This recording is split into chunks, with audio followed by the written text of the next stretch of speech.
This video is brought to you by StoneAgeGamer.com. It's where you can pick up cool items like the Power Base Mini Converter. It's where you can play Sega Master System games on your Sega Genesis. So be sure to check out StoneAgeGamer.com. Link below.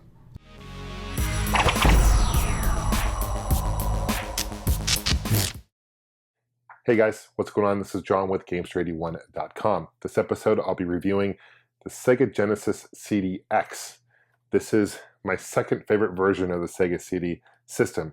I say second because my favorite is the Pioneer Laseractive, which basically plays Laserdisc and Sega CDs and Sega Genesis games, which is pretty awesome.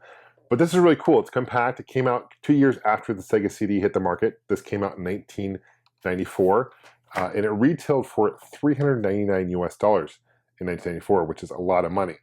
Now, what's the benefit of owning a Sega Genesis CDX compared to a normal Sega CD, Sega Genesis? Well, at the time, if you didn't have a Sega Genesis and you wanted to play CD games, you could buy this. This is basically an all-encompassing, all-in-one system. So you have the Sega CD and Sega Genesis, and it's compact. So there is a battery slot here. You can actually put AA batteries in here, and you can listen to music. It was kind of the whole idea is that you can use this on the go. So the card can come out, and I've never seen anyone, nor I doubt anyone actually did this, but you can technically put this in a really big pocket, because this is huge, and you can take it to go as a CD player. In order to play games, you need to plug in the AC adapter. Unfortunately, the games will not run off the batteries alone, which is unfortunate. That'd been really cool. So since this came out in 1994, the Sega CD had been around for several years, came out in North America in 1992. Altogether, there are about 210 titles for the Sega CD. So really, games can be broken into several different categories for the Sega CD. First genre of games or type of games would be like the music style games. These are crisscross. For example, there's other ones like Marky Mark and the Funky Bunch. These are basically interactive music videos. It's full motion video, was new to gaming at the time, and Sony produced these predating the PlayStation 1, of course, and they felt that it was a good marketing ploy. These games do not have very high replay value, unfortunately, but they are an interesting part of the system's library. Other games that would go into the Sega CD category would be games like Sonic CD, one of the best games on the system.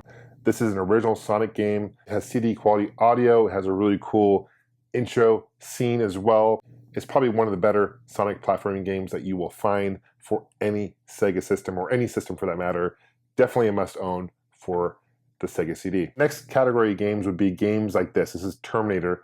This actually is a port of the Terminator for the Genesis. The only thing they did was they had enhanced audio, and they added some cutscenes as well, maybe some new levels. So that's the majority of the games for the Sega CD were ports from the Sega Genesis. So one of the reasons why only 2.7 million Sega CDs were sold. That might sound a lot, but when you consider that there were over 29 million systems sold altogether in North America, then that, got less than 10% of the people who had Genesis actually had a Sega CD attachment.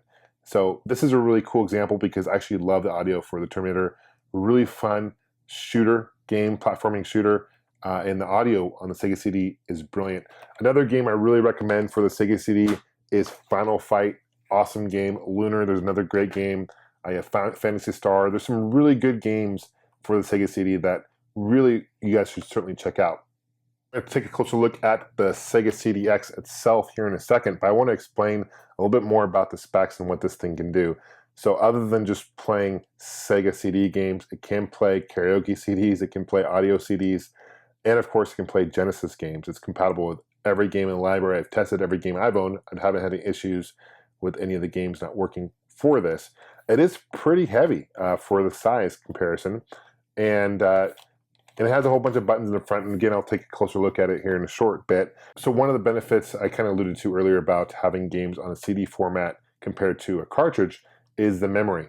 And plus, it was a lot less expensive to produce on a CD or burn to a CD than it would be to burn it to a ROM chip or onto a cart. So for example, storage capacity for an average game for the Genesis at the time was 8 to 16 megabytes, whereas on a CD you can store up to 640 megabytes. So you can put full motion video on there, you can put audio with CD quality.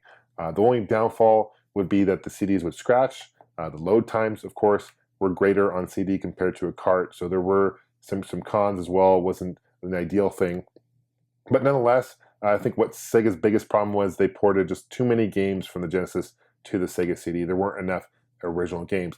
One thing about the Sega CDX I do want to mention is that this came out a year before the 32X came out, which basically is another attachment or add-on to the Genesis, which will enable a player to play games in 32-bit. This came out prior to the Saturn, of course. So this is Sega's first 32-bit system.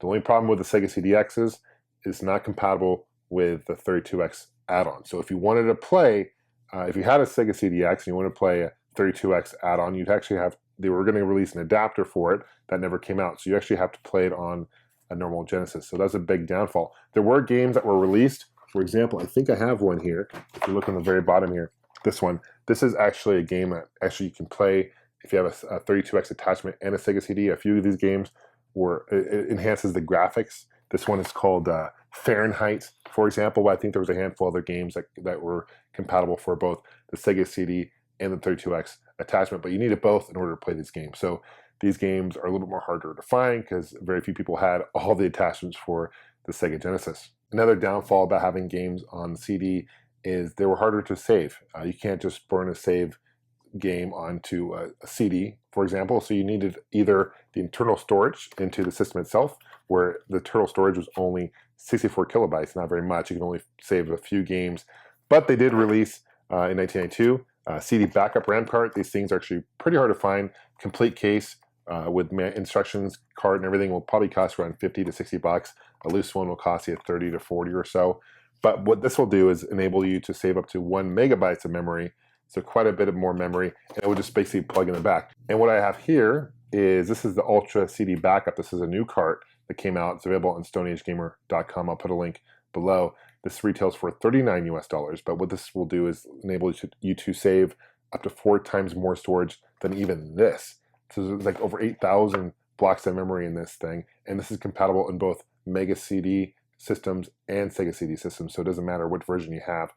Really cool, considering it's pretty much about the same price of one of these today. You get 4 times memory. It's like 65 times more memory than what's actually built in here. So this is definitely a nice cart to have, and you can just basically save it onto the cart. You can take it to a buddy's place and play it on there, which is pretty cool. One more thing I want to mention about the Sega CD, and I think it would be good to mention because it was a big important part of the Sega CD when it came out, and that's the game Night Trap. Now this game came out in 1992, and it was actually supposed to be initially released for an unreleased system that never came out called the Hasbro Nemo. The Hasbro Nemo actually started in 1985 by Nolan Bushnell, who started Atari, and it was his own company at the time that wanted to start the system. And what the Nemo was it was a system that Hasbro pumped in $7 million to produce, and it was basically a system that used VHS tapes.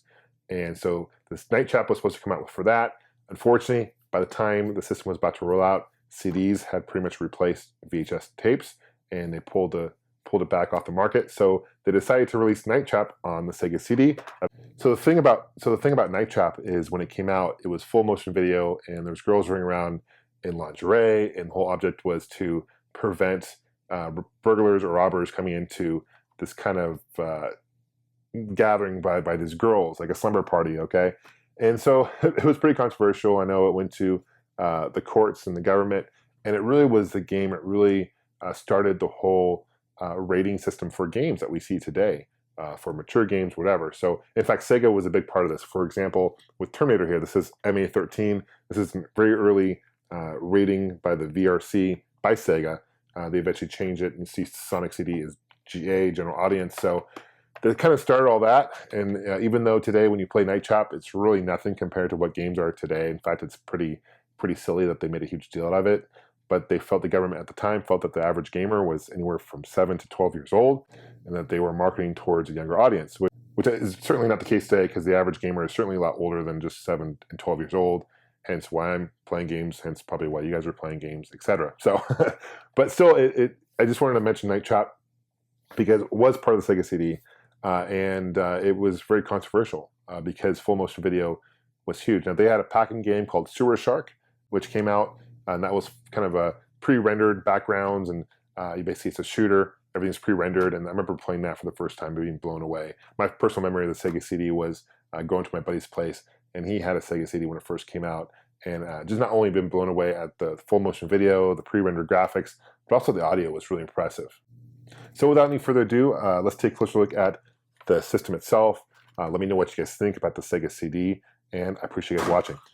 So here's a closer look at the system itself. This is actually a cartridge where the games would go. I can take this out here, and a nice little flap here to protect the desk from going in. On the back here, it does come with an AC adapter, and that's where that would plug in here.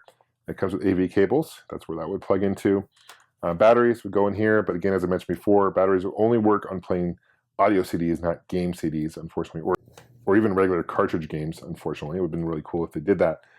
But you have the controller ports here. This is your on and off switch. This would actually light up here with this plugged in. Your play, your stop, your back, your back, your forward. This is your open, okay?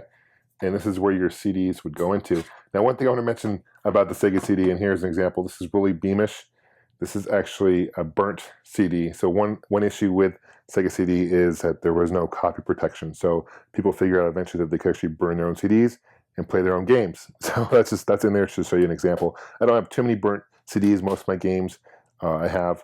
As a collector, I like having the actual game itself, but just want to show you that as an example. This is where your headphone jack would plug into. This is your volume, so you can take this on the go. Theoretically, if you want to take it, it's kind of heavy, kind of bulky, but the whole thing is, Sega released this thinking that, oh yeah, you can take it on the go, and for $400. Really expensive today dollars, a lot more expensive back in 1994. I'm not quite sure what that is with inflation, but that's a lot. This is your volume wheel here, and this is your cartridge slot. So pretty much very, very straightforward. And this is your reset button here, the blue one. I'm not quite sure how long the batteries last if you're listening to a CD, but I imagine not too long. But yeah, this is a really cool system. Definitely one you should check out. They are kind of expensive in the secondhand market. It's been a while since I've purchased this. I've had this for a while, so I'm not quite sure what they go for off the top of my head, but appreciate you guys watching. Thanks for leaving a comment. Thanks for subscribing. If you guys want to stay in touch, you can follow me on Facebook, Twitter, Instagram, as well as my website, Gamester81.com. I'll put links below. We'll see you guys soon. And please, guys, leave a comment. Let me know what are some Sega CD games you recommend. I do read those comments, and I appreciate you guys sharing those. We'll see you guys soon. Take care. Happy gaming.